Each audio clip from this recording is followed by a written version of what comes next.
Think back for a moment to your graduating class.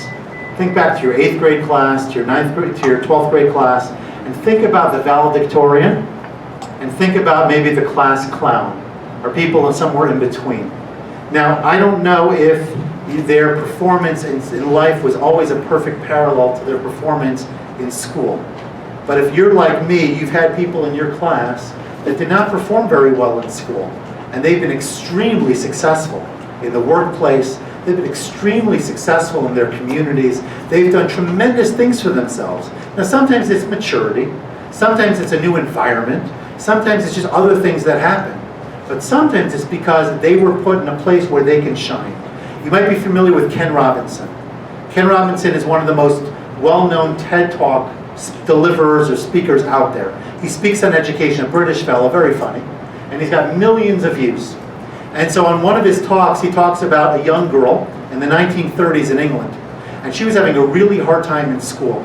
And so she was very fidgety. She wasn't getting her work done properly. She was sitting on her hands because she was just so afraid to move. You can imagine England in the 1930s, dare I say more, right? And a child that's fidgety in such a schoolhouse environment.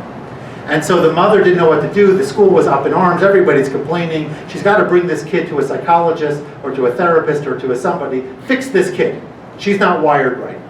So the mother brings the daughter to this psychologist individual. This was in the 1930s. So today we might say she had ADHD. But as Ken Robinson says, it wasn't created back then, so people didn't know that they could have it. So they had to come up with a different solution. Okay. So she goes. Mother tells the doctor everything that was going on.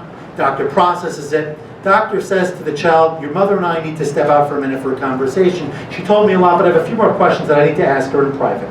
As he's walking out the door, he turns on the radio and music is playing from the radio, and they leave the room. He talks to the mother right outside the door and he says, take a look for a moment and just watch your daughter. Music is now playing in his office. And she gets up, and slowly but surely she begins to dance. And she continues to do that for a couple of minutes. And the man turns to the mother and he says, your daughter doesn't have a learning problem.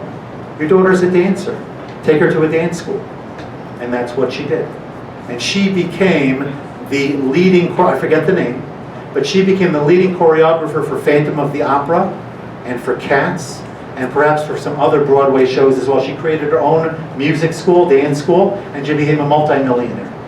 And there's so many stories of those people. I'm not suggesting that education, thank you so much. I'm not suggesting that there isn't an important place for all the work that we do, but we all recognize intuitively that our environment isn't the best for everybody. And some students will shine more when given different ways to express themselves and different ways to demonstrate creativity and mastery. So that's really, in essence, what I'm pitching over here. I'm not saying that they don't have to take regular tests or be ready for college or any of these kinds of things. But I do think some students will be a C student on a test and an A+ student when given artistic expression opportunity that a test would not allow for.